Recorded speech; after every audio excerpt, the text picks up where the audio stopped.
Have you ever watched a video and you had the financial advisor or the YouTuber saying, just max out your 401k contribution, contribute to Roth IRA, and you are wondering, like, what are those exactly? Those are things that work in the West.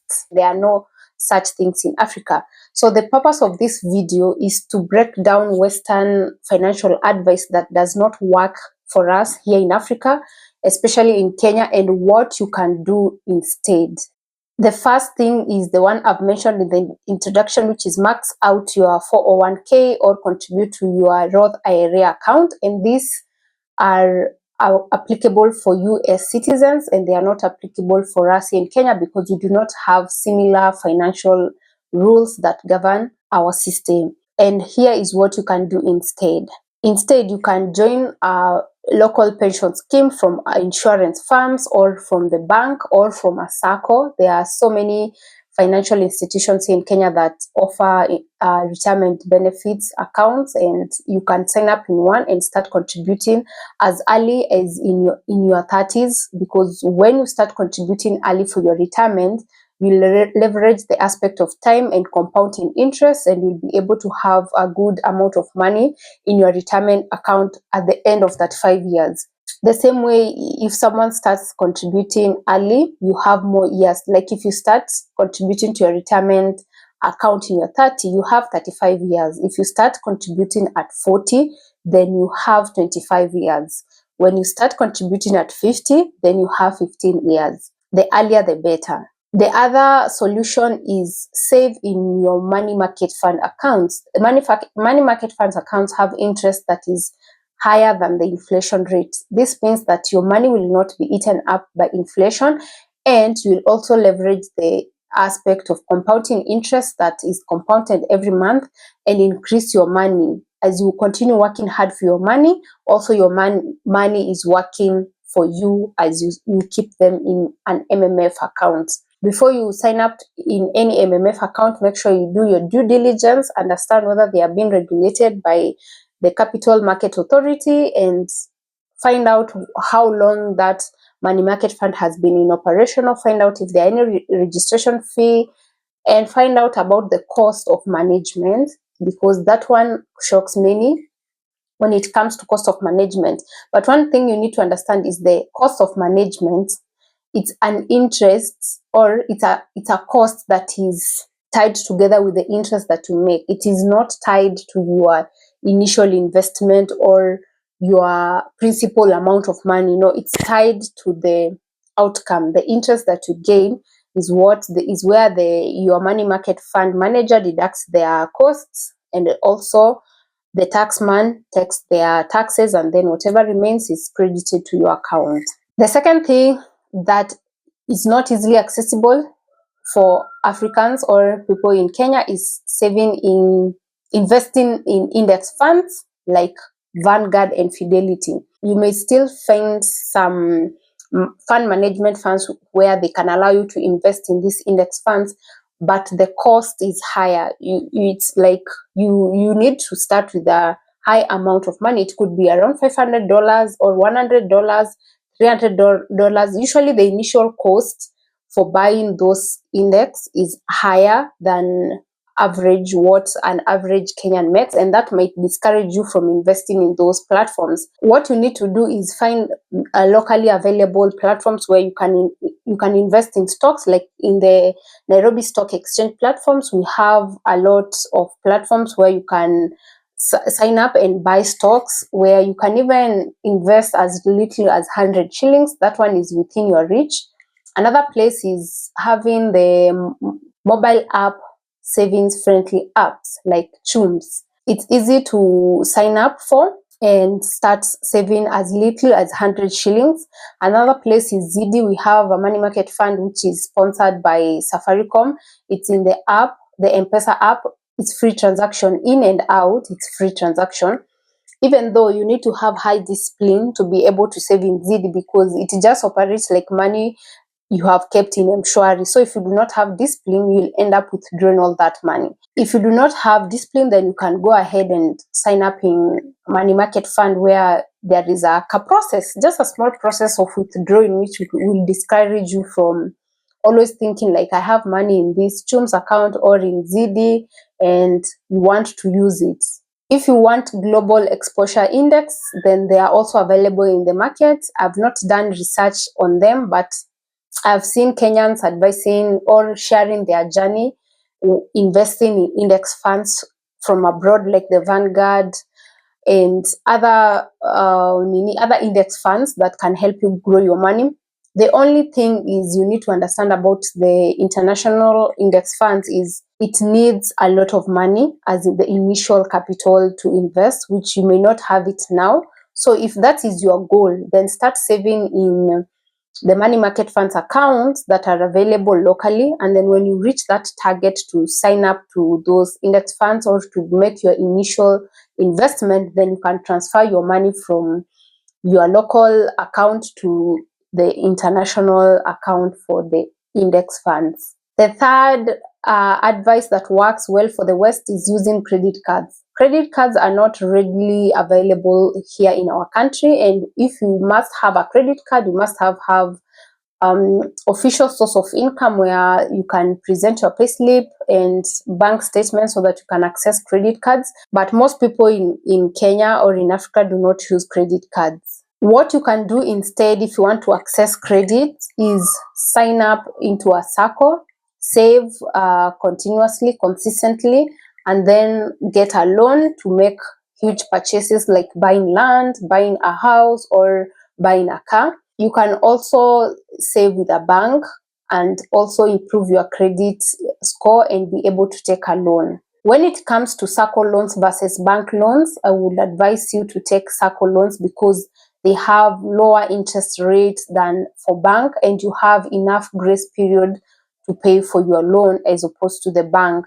And another thing is SACCO are here to help you, to help me, or to help every member to make developments in their lives. So their goal is to make sure that you pay for the loan, but not when you default. They are not in a hurry to come and liquidate your properties. Unlike the bank is in the business of lending loans, and once you default, it works to their advantage because once you default, you lose all the payments that you had made, and they still sell that item or property and they recover the remaining amount of money while you have already paid most of the loan repayments. But since you have defaulted, then you are more likely to go on a loss. The fourth advice is buying homes early so that you can build your equity. But here in Kenya is mortgages have high interest, that is between 13 to 15%.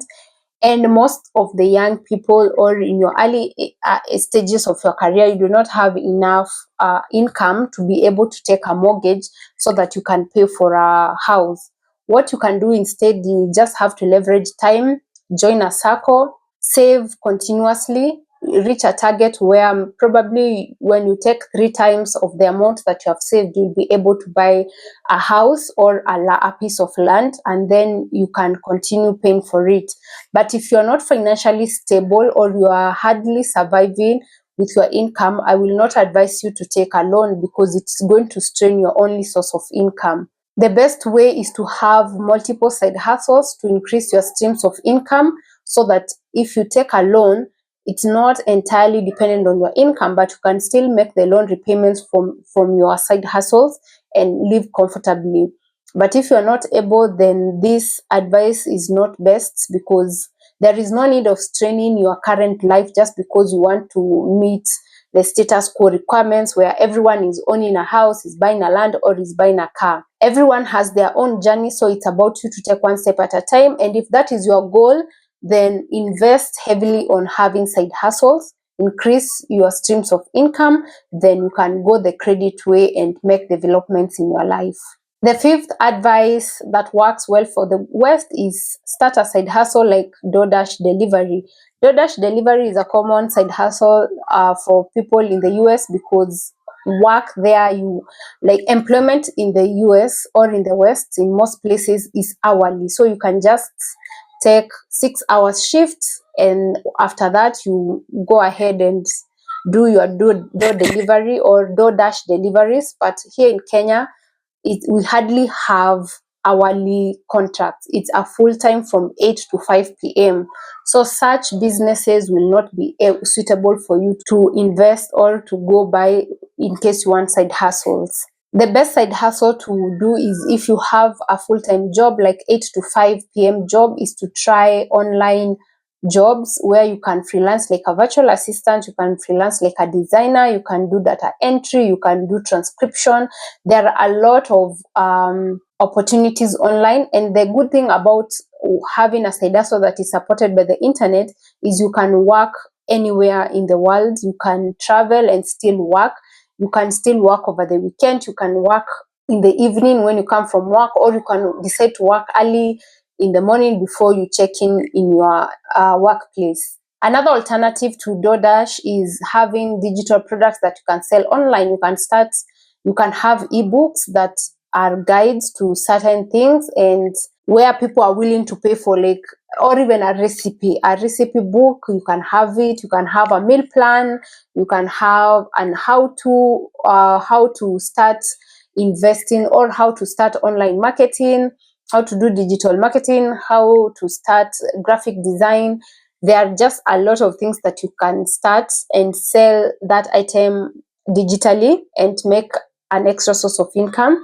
Another way, other than having ebooks, is having digital templates like wedding templates, birthday cards templates, and or social media post templates. Make them available for people to download, customize them, and share them. This is also another way you can make income without you being physically involved in the process.